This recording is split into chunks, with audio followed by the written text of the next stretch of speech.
ហ្នឹងវាដាច់វាធាក់ហើយវាតែគោលក្នុងនេះឯងហ្នឹងហើយចឹងតែញ៉ាបកកហ្នឹងវាចំណេញត្រង់អត់មានអាគល់ហ្នឹងហើយថោកទៀតវាត្រជាក់វាប្រាក់ទៀតតែទៅប៉ះពាល់សុខភាពដែរ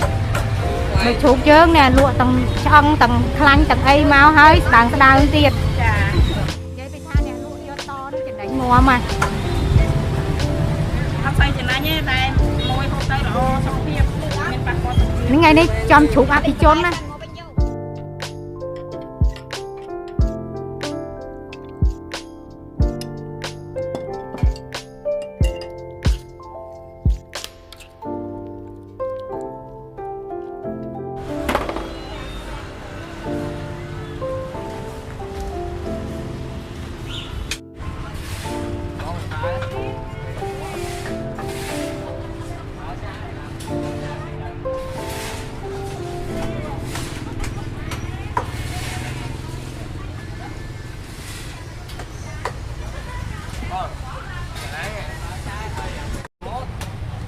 ហ្នឹងណាគឺគាត់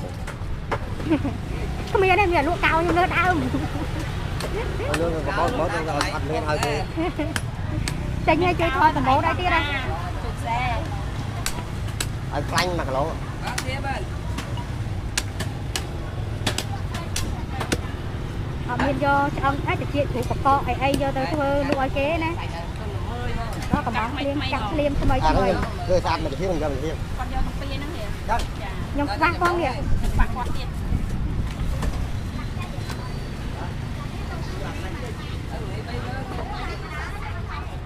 តែសាច់សាឡាងទេកាត់ដោយឆ្អឹងចាពេខាតណាទៅទៅកាយវិការនេះលក់សាច់ជ្រូកខ្មែរនេះមើលមកឲ្យមកចាប្រម៉ូទឲ្យទៀតណាសេទាំងអ្នកលក់សេទាំងអ្នកលក់សេទាំងអ្នកទិញទៀតប្រាប់ទីតាំងគេលក់នៅណាតែយូរទេផ្លូវ2ដល់3ផ្ទះលេខ91